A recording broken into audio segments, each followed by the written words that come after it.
Hello and welcome to all to LDL 5 part 2. It's a continued lecture from we have left it from the last lecture. In last lecture we have discussed about SN1 and SN2 mechanism. S means substrate, N is a nucleophile. SN2 means involvement of a substrate and nucleophile in a rate determining step. In a reaction, the slow step is always a rate determining step. And if substrate as well as a nucleophile both are involved in a rate determining step, those mechanisms are called SN2 mechanism, or those reactions follows SN2 mechanism. Those reaction only substrate is involved in a slow step called a rate determining step, then this type of reaction is called a SN1 mechanism. SN2 called bimolecular substitution reaction, SN1 is called a unimolecular substitution reaction.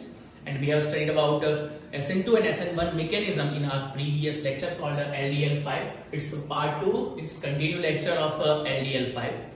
Because we'll discuss the comparison between the SN2 and SN1 mechanism, that's what is called part 2 lecture.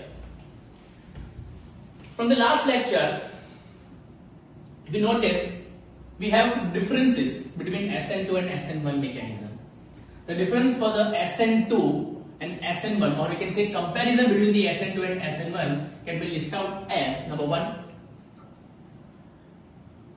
both substrate and nucleophile are involved in rate determination.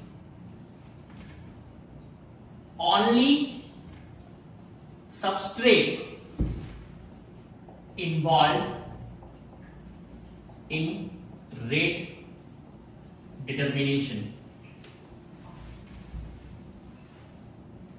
Making and breaking of bond occurs simultaneously in single step. Making and breaking of bond occurs in different steps.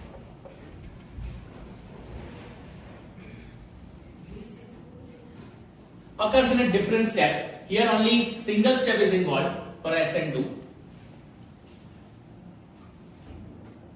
Transition state obtains. Intermediate state obtains in form of carb cation. Always inverted product is obtained. Inverted as well as retended products obtained. Inverted as well as retended product is obtained. So these are the points of difference between, or comparison between SN2 and SN1 mechanism.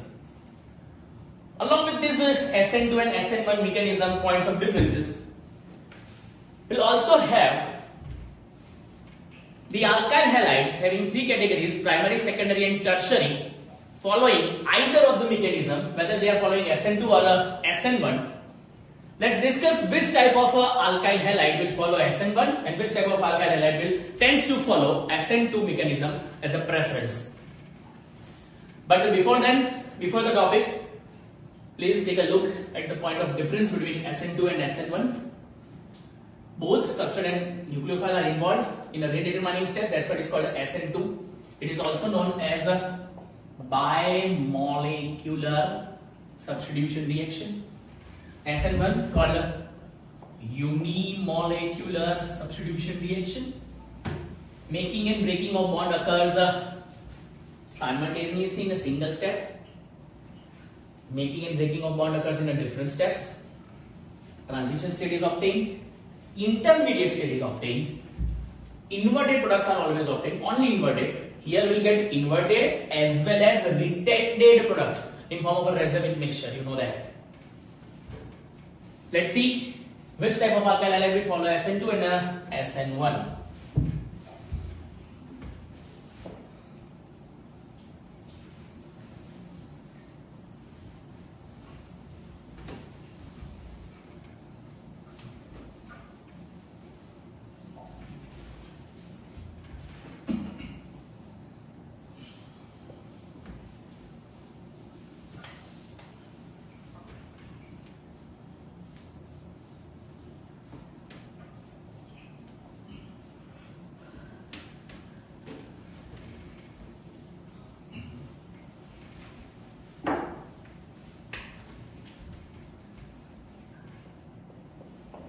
To understand the priority for following the SN1, SN2, first of all we'll discuss three types of alkyl halide along with the methyl halide.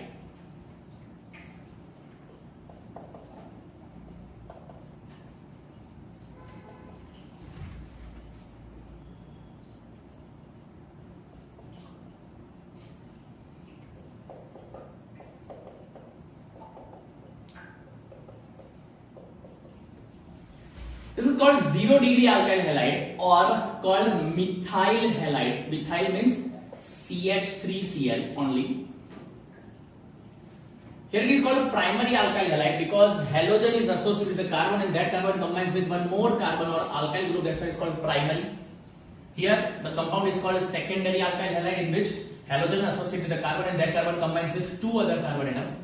That side is called a secondary alkyl halide. And here the compound is called a tertiary alkyl halide in which halogen is associated with the carbon. That carbon combines with three other carbon atom or three alkyl group.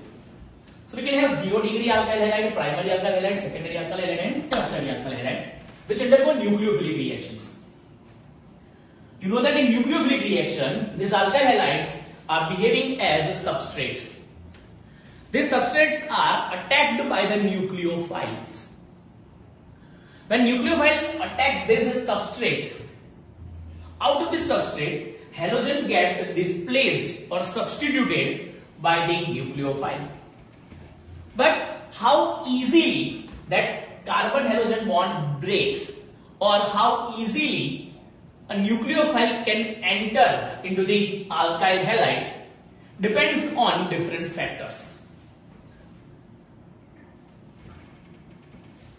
Out of this factor, the most important one is called a steric hindrance.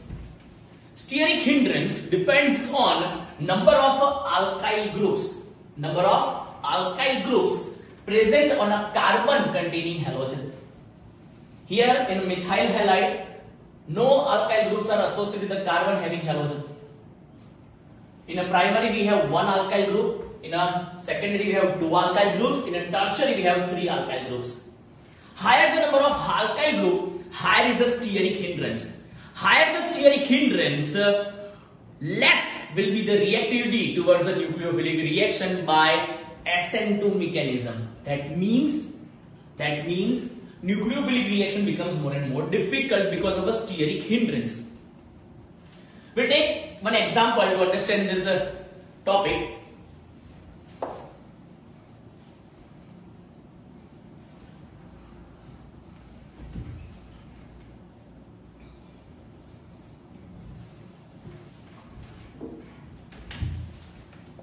For SN2 reaction,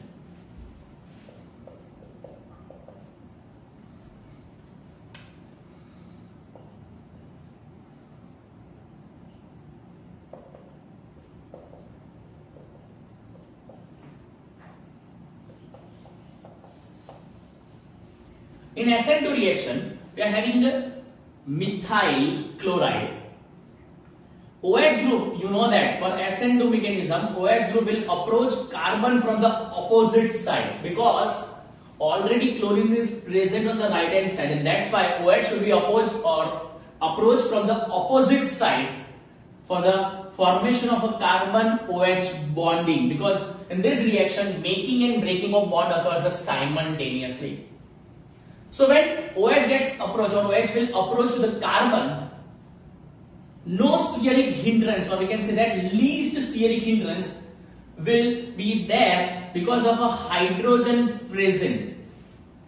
But if we are having a methyl group combining with the carbon containing halogen, and when OH group will approach from the opposite side, it will face the steric hindrance created by this methyl group, or methyl group will not allow OH to enter easily for the bond formation with the carbon. Similarly, having two alkyl groups associated, the hindrance for the OH bond will also increase because of the two alkyl group. They will oppose the entry of OH group. Alkyl groups associated with the carbon having halogen, they will oppose the entry of OH group, and that's why OH group will face difficulty to form a bond between the carbon and OH group. So we can say that for the formation or following the SN2 mechanism, which alkyl halide is most preferred, or which alkyl halide will follow SN2 mechanism most? It is methyl halide, called 0-degree alkyl halide. After the 0-degree alkyl halide, the primary alkyl halide will tend to follow SN2 mechanism.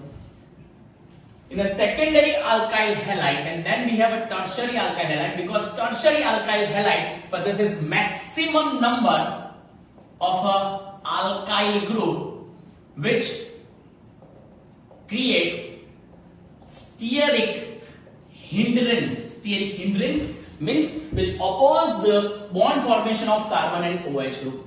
So difficulty will be faced by the OH group when it attacks the tertiary alkyl halide. When it attacks the tertiary alkyl halide. So the reactivity for SN2 mechanism, increases when we go through tertiary, secondary, primary and methyl alkyl halide. So which alkyl halide will tends to follow SN2 mechanism? Either 0-degree called methyl halide, or primary alkyl halide in which only one alkyl group is associated with the halogen, will tends to follow SN2 mechanism more preferably. So it's a point number 5 for the difference, that SN2 mechanism is followed more preferential, or followed by alkyl group called methyl, primary, secondary and tertiary. And this trend shows the steric hindrance. Which alkyl halide provides maximum steric hindrance? Tertiary. If tertiary provides maximum steric hindrance, its reactivity towards the SN2 mechanism is least. So we can say that tertiary alkyl halide is most or least preferred SN2 mechanism, but it is following it is not ready to follow SN2 mechanism because having the maximum number of alkyl group which creates a steric hindrance. Now of SN1 mechanism.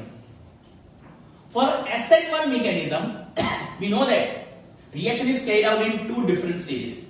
That means making and breaking of bond occurs in two different stages. Stage 1 creates a carbocation, and we know that out of primary, secondary and tertiary, which one is the most stable carbocation? It's a tertiary carbocation. So the trend indicates that when tertiary alkyl